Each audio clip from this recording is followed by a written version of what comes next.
On August 11, 2012, Trinbagonians were ecstatic. We were celebrating the win of our second gold medal at the Olympics. But in the midst of the celebration, people in the northwest of the country were hurting. Their homes, possessions, livelihoods, in fact their entire lives were under threat from an extreme weather event caused by a number of factors. The man had been swept out of his bed into the river and they were trying to save him. Dirt, soot, debris up to your knees. It smelled horrible.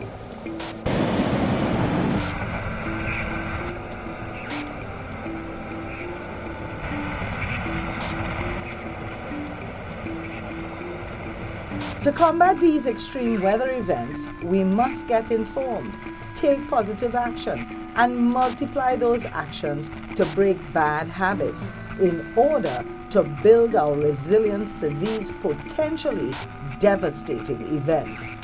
Then and only then will our environment and our world truly experience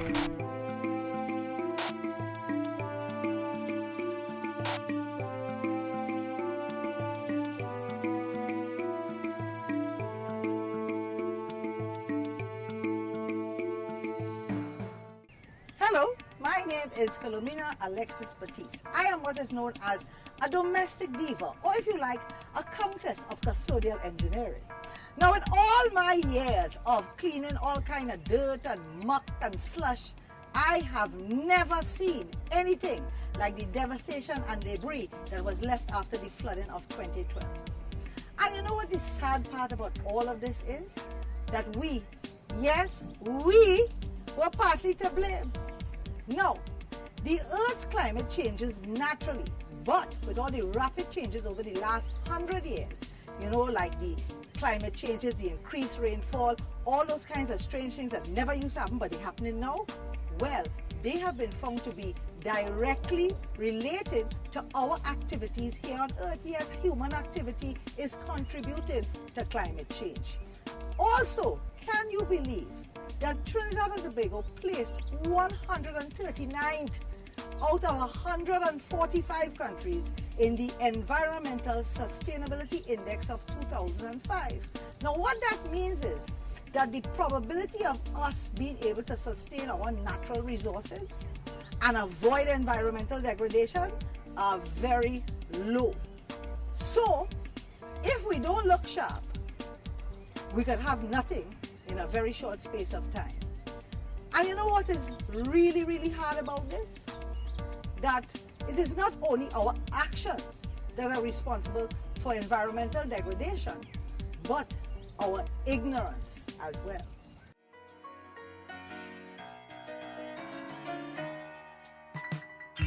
Do you feel scared when you hear about global climate change, or you think that could never affect you?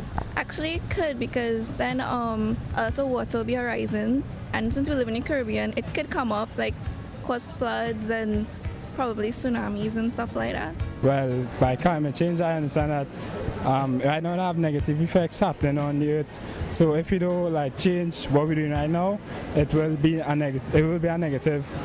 Yes, that is when how we just get rainy season and sunny season. Well, we have two climate change. All right, and what about you? Well, same thing. All right. Yeah, we have two climate. Well, climate change or breakdown of climate is the other way it's described, where there's sort of a collapse of the global level of ecosystems that lead to a rapid transition to life as we know it and the balances that have been set up over millions of years on Earth. All right, so let me ask you a question. Go ahead. Have you ever heard of the term global climate change or climate change? Yes. Yeah. What do you think it means? What do you think it means? In trouble. Trouble? Yes. Why do you think it means trouble? Because the way the thing going, you seen the trouble before. Okay, so some of us know a lot about climate change. Some of us know a little about climate change. And some of us, well, I really don't know what to say for some people, you know. But the fact of the matter is, climate change is really no laughing matter. Our lifestyles contribute to our carbon footprint, and our carbon footprint is a real indicator of our impact on climate change. Everything we do, from the food we eat, the way we travel, everything we buy has a carbon footprint. Companies, countries, and even communities have a carbon footprint. If you still don't understand what I'm trying to tell you, let me try and break it down for you. Our world is changing constantly. If you pay attention long enough, you will see the season change from dry to wet and back again. The Earth's climate is also changing, but not in ways you could always see.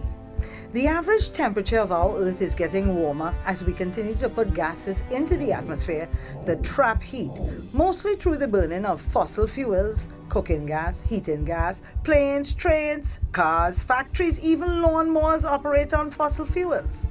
Warmer temperatures are creating conditions for more storms. Our Caribbean region has experienced more severe storm activity in the past 10 years. Hurricane Ivan in 2004 cost the Cayman Islands and Grenada billions of dollars in damage and lost revenue. Higher temperatures also cause seawater to heat up slightly, and small temperature changes in the sea can have devastating effects on marine life, especially our coral reefs. These changes are happening because the Earth's land, air, and water are all connected to its climate. Locally, our carbon dioxide emissions were reported as 35.8 tons per capita in 2009 by the World Bank. In 1960, they reported our emissions as 3.07 tons per capita. Just to put things in context, the USA was reported as 17.3 tons per capita, Kuwait at 30.3, Venezuela at 6.5, and emissions of the Caribbean territories was recorded as 9.7 tons. I suspect that we tune out of the topic of climate change when it comes on the news because the pictures on the TV that we see are of glaciers melting and big ice chunks flying off into the sea, things that we're really not familiar with here in the Caribbean. But let me bring you up to date on what's happening here at home with regard to climate change. And it comes from one of the leading experts in climate change on the Intergovernmental Panel for Climate Change. And guess what? He's a Trini to boot. I've heard it in parts of the Caribbean, you certainly hear it in Trinidad, that God is a Trini because we're just south of where most hurricanes are supposed to occur.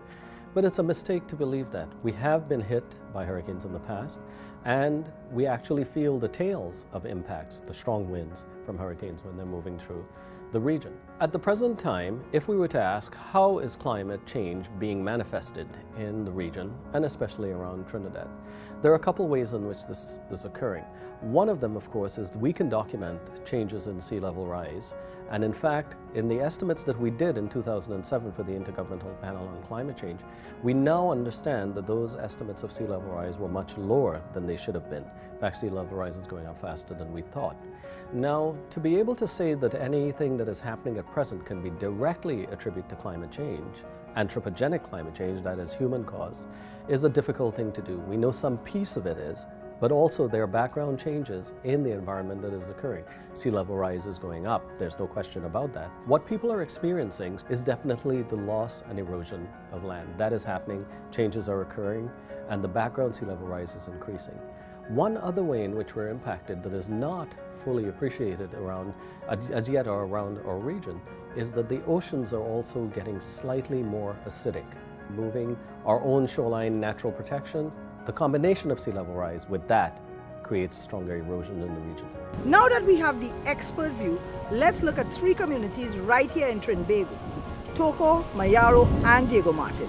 And let's look at how the people of these communities are preparing themselves to deal not only with the negative impacts of climate change, but how to build their resilience to it. I would consider Diego Martin as being a bowl because we are surrounded by mountains and we are prone to flooding.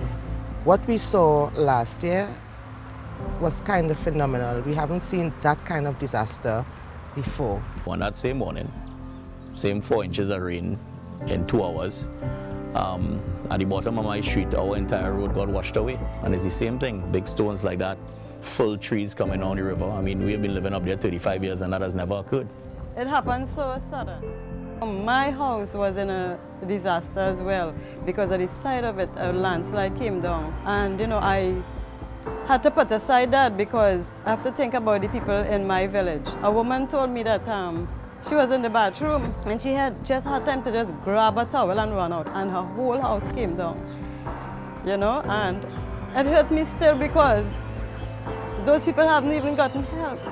I was on my way home from work and coming in Diego Martin, the rain was falling so hard we had to literally almost not move. The wipers wasn't on, it was like it wasn't working. Rain falling so hard, and as we coming into Diego, rain like 10 minutes falling and the Diego Martin River was already full. So you know something was, the rain was falling extremely hard, so you know that wasn't normal. The future potential of extreme weather events is something that we cannot afford to ignore. Over the past decade, we've experienced a 70% increase in dry season rainfall and a 21% increase during the rainy season for the same period. Our overall rainfall increased by 31%, which means that overall weather patterns are increasingly unpredictable. Presently, for me, I think that the weather is hotter. You know, it's definitely hotter when there's a dry season, and I think even in terms of when there's rainfall, while it may come in short bursts, it's heavier, you know. So when people say, well, how are you telling me it will be drier but hurricanes might be stronger as well? The answer to that is every desert is shaped by water. One of the things we've been projecting with the studies is that we will see more intense rainfall events, but the time between those will be longer. But when it does rain, it will rain heavily. Why does that happen? A warmer atmosphere holds more water, so that when it drops, a lot more drops at a time. Now that is just the rainfall part of what creates a flood. A flood is really a mix of human and physical or natural events. The human component, of course, has to do with whether or not our drains are cleared, whether or not we've basically covered our land with impervious ground, such as parking lots, such as new buildings. There's no other way for water to make it through the system than over the surface, which results in what we call a flood.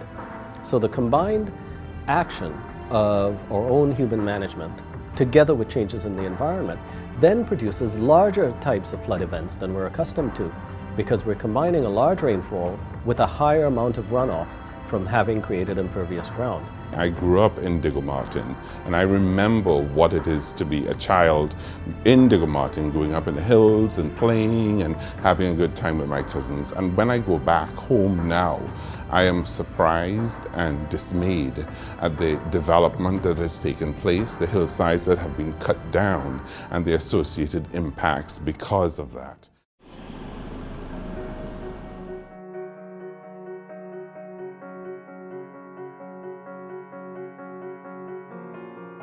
What people are experiencing, certainly in Toho, in the Kernahan Kokal and other places like that, is definitely the loss and erosion of land. In the rural parts here, we have a lot of the water, the land tends to hold water. And there were little pockets of landslide all over this village that very same time. It was excessive rainfall, the land was so saturated, it could not hold anything again. And it came down because he is living to the bottom of the hill. So the land just let itself go, and there came the landslide. Right? It came down and it buried him. We are looking at what is happening with the land. When the heavy rains fall like the rains do now, because the rain don't fall like it used to fall when I was a child. It just comes, and you have these unplanned developments, and then all the surface runoff. So you go to the rocks and you actually see mud collecting. As we learned earlier, well-managed forested areas could help reduce storm runoff. Now, storm runoff is water which cannot be absorbed by the soil. So by reducing this storm runoff, we are helping local water bodies to keep clean of fertilizers, pesticides, and other pollutants. While the slash and burn method has been common agricultural practice for centuries, a group in the Toko village of Lance Noir has been doing its part to replant the forest cover lost to irresponsible farming practices and forest fires. The purpose of the project is about reforestation trying to bring back the forest in the right way, trying to bring back wildlife into the forest, trying to save the forest with the landslides, the floods, the planting of the trees. Basically, right about now, we doing fire watching because this is the season this is the dry season. So we're trying to prevent any fire will take place into the forest where we could at least save the forest once again. Trees are very important to our environment and in so many different ways. So one of the best ways to improve our environment is to plant trees. Trees work very hard but don't get the respect they deserve because they work silently and appear to be just standing around. But trees provide some key environmental services. For example, trees with large leaf surface areas absorb harmful gases and so clean the air. Forests store enormous amounts of carbon dioxide which helps slow climate change. In our country, progress sometimes takes priority over the natural balance, and concrete has replaced trees in many places. With less trees to shelter the land, rainfall rushes faster along the land, taking topsoil, swelling rivers, leading to flooding. Tree roots play an important role in holding soil together by preventing it from being washed away by wind or rain. Forests also help to purify our watercourses. Well-managed forests reduce storm runoff, which helps keep local rivers free from pollutants like fertilizers. In fact, many protected forest areas are managed with the goal of maintaining their watershed health.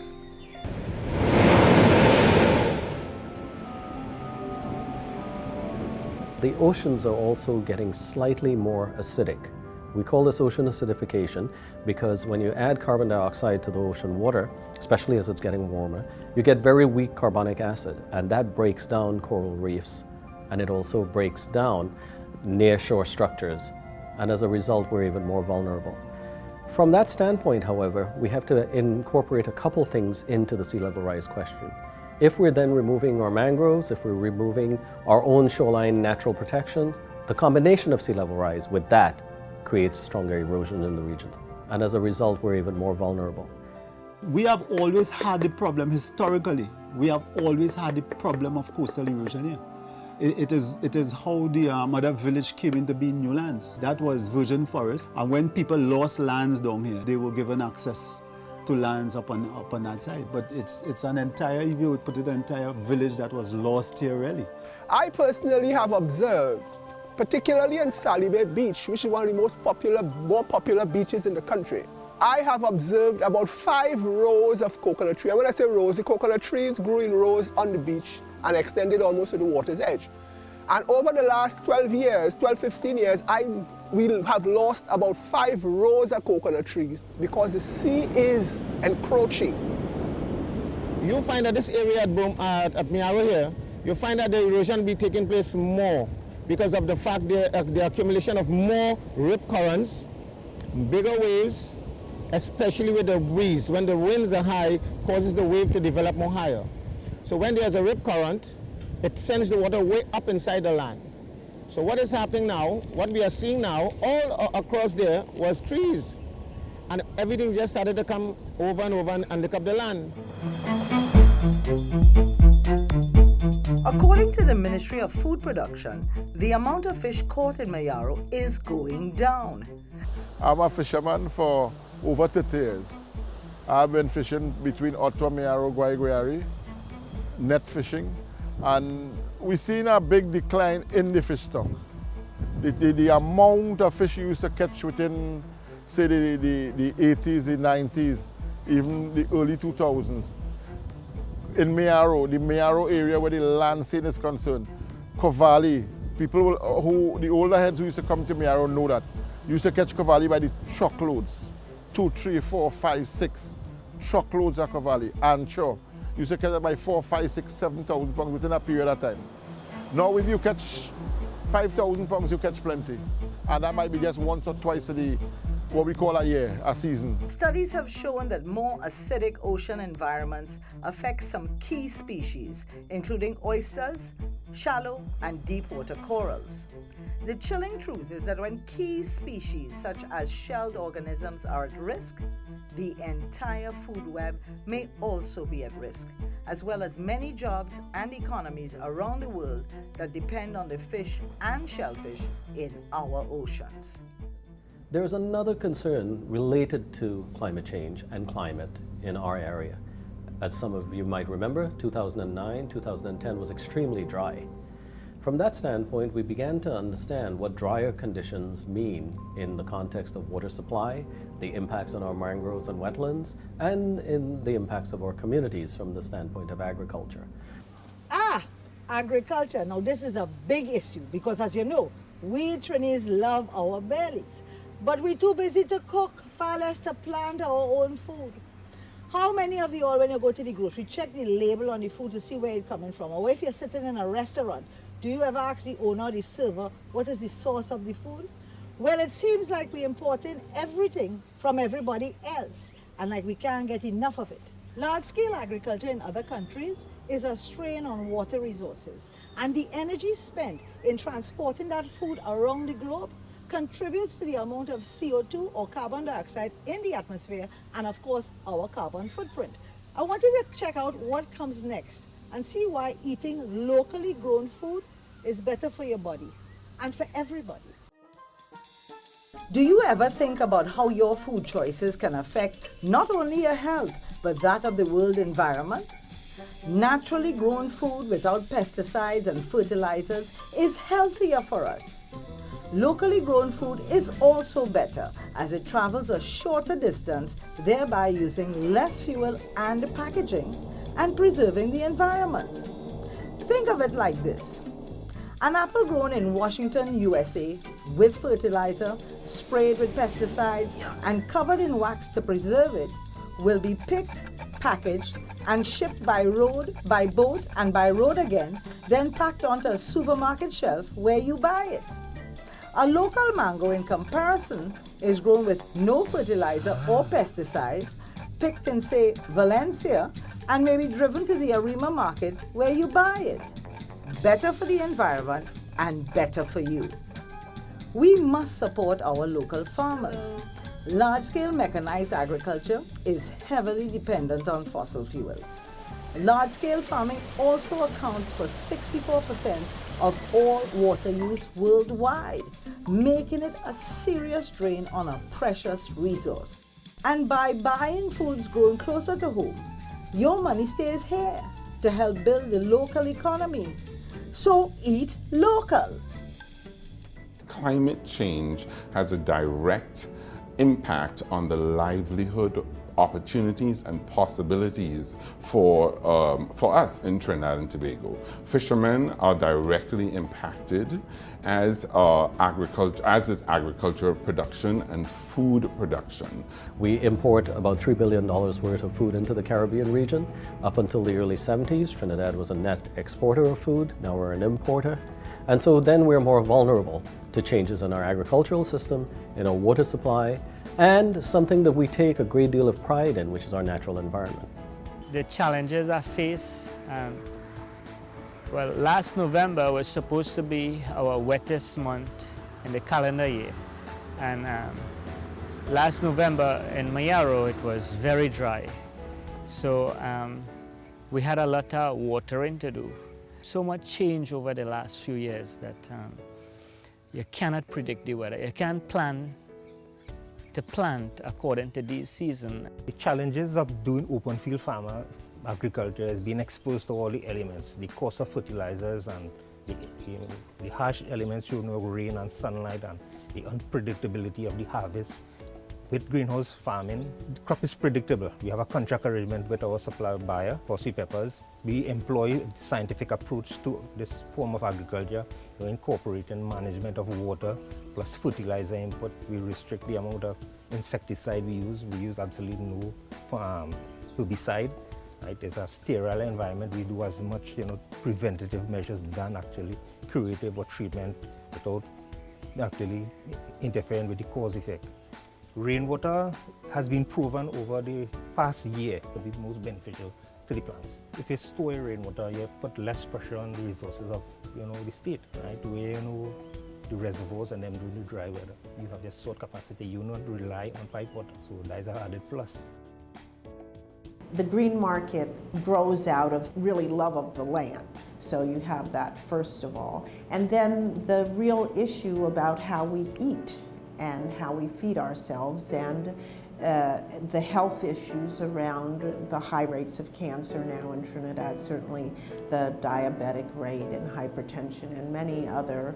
There's some lifestyle illnesses, but there are also illnesses that are directly related to the use of synthetic chemicals and pesticides, and both in and out of the oil production, but also for agriculture. So we have been really working with a group of small farmers to help to educate them and help to get them to educate themselves on appropriate use of pesticides.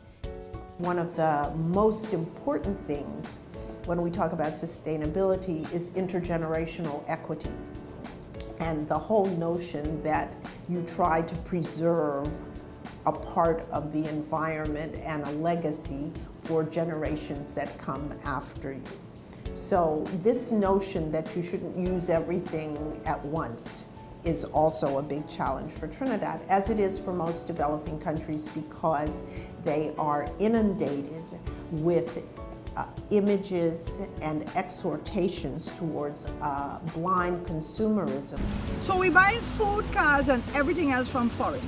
And when we finish using these items, they end up in our landfills, on the side of the road, or even worse yet, in our rivers, causing grief to everybody when the rains come. I mean, if you really check it, apart from large appliances, which you might find in the hundreds, it's the thousands, perhaps millions of plastic bottles that we indiscriminately discard every day that is doing us a world of damage. Invented in the early 20th century, plastic plays an important role in our lives. Its versatility and durability allow it to be used in everything from electronics to beverage bottles. However, there are a few negative side effects of our dependence on plastics. For example, to make a plastic, you need a non-renewable resource, oil. A big culprit too is the plastic bottle, which takes hundreds of years to break down, and most plastic bottles discarded in Trinidad and Tobago remain either in the dump, drains, rivers, or the ocean. In the dump, these bottles break down slowly and can leach harmful chemicals into the land and water sources. They clog up the natural flow of water in our rivers and contribute to flooding. In the sea, they harm fish and birds who take the plastic pieces for food. Water bottles, of course, are what we see blighting us, because that's what people drink in public and throw on the ground. But there's a ton of plastic that goes out in everybody's everyday garbage. The beverage container bill deals with one plastic, which is the PET, which is the bottle, the water bottle, the juice, at least we drink water. There's 7 types of plastic, so there's 6 other types of plastic. And we have to remember that there is a lot of other plastic. 35% of every vehicle now on this planet is plastic. A lot of what was happening was being made possible by the lifestyles that we were living. Walking, throwing the soft drinks in the drain, not recycling, simple things. In other communities, they would use their fridges, their stoves, whatever appliances that they decided they've had enough of, they would dump it into the rivers. Somebody changed the ceiling on their house, they throw the galvanage into the rivers. So we were becoming part of the problem, and we decided that, look, you know what? We're going to try to make a change. So we started to walk around and ask people to recycle. Not that we have any recycle bins in our area, but what we asked them to do to separate the garbage. Put your old newspapers, your plastics, your glass. So try to bring awareness of what it was doing to the environment by just discarding it. So we did that. I mean, I see opportunities for the regional corporation, I'd say. Simple things. Deciding, okay, we'll be segregating waste. You know, we are in charge of collection within this regional corporation. We are going to retrofit our vehicles with CNG. Simple things like that, but things that the entire community could identify with and could be recognized as being a pioneering effort out of Diego Martin, or in Mayaro and Turco and some of the other coastal villages and towns. Actually, the recycling, once you get into it, once you start doing it, you break your habit from throwing it in the garbage and you start saving it for recycling. It isn't that difficult. So it's to put it aside, so it's to collect it, separate it from your garbage. It's to clean it, crush it, bag it, tie the bag securely, drop it in our bin, and those are the rules. Whether we like it or not, Trinidad and Tobago is already feeling the effects of climate change. Every time it rains, people in certain communities shudder at the thought of experiencing yet another extreme weather event. Others are slowly awakening to the fact that they are no longer immune to the impacts of climate change and that they need to take steps not only to adapt, but to learn how to be more resilient in the face of this clear and present danger. The link between communities, the nation, and its ecosystem services or the natural environment is critical. From that standpoint, we can ask, well, what are our capabilities? Do we see at the local level our own capabilities to change the impacts? And we can. So while climate change is a threat, it is also a great opportunity for us to think about ways that we can help improve our lives and address these challenges. The greatest challenge for us is to think about how we can reduce carbon dioxide emissions, at the same time become more resilient to these impacts. There are very, very simple things we do from the standpoint of how communities plan. We have very good examples around the region, San Souci and elsewhere, in which communities are coming together to say, we will manage our future. We will protect the environment near us. We will make sure our drains are clean. We will make sure that our buildings are insured and that we're working together to preserve the things that we've come to value in the nation. A recent analysis by the World Bank has looked at the impact of climate change on agricultural production globally and has demonstrated that there's a need for a significant increase in food production to meet basic human needs. For us in the Caribbean and in Trinidad and Tobago, this is all the more acute because of our limited land space and the interaction of the different ecosystems which produce additional stress. This is all the more important when we take into account concerns such as population growth, increasing urbanization, and the impact on women. Mass transit has a huge effect on reducing greenhouse gases, and I think that is one of Trinidad's huge challenges, is to create a public transit system that works for people, where they feel safe and where they're able to move without the enormous numbers of cars per capita that are on the road. Here's what we've learned about climate change so far. Human activity is releasing too much carbon dioxide into the Earth's atmosphere, causing the Earth's temperature to rise, which in turn causes unpredictable and stronger storms and longer periods of drought, reduced food production as a result of drought or losses from flooding, reduced fish stocks due to a rise in the water temperature and ocean acidification, and sea level rise that threatens coastal communities, mangroves, and wetlands. Overall, these issues are conspiring to put our lives and our livelihoods at risk. But all is not lost, and we could begin by taking a few simple steps towards positive change. Plant trees, plant your own food or eat local, reduce, reuse, and recycle, preserve wetlands that can store water and protect coastlands, improve drainage systems, and avoid building in flood-prone areas or on the hillsides. We live on one planet. For me, that's the biggest issue I am trying to confront. How do we keep pushing the notion of the one planet? We know what is happening out there with climate change. What I'm saying, the rate at which we are being destroyed could be eased if the man's activities could be managed and controlled. So with all the evidence facing us, what are you going to do to protect your community from the impacts of climate change?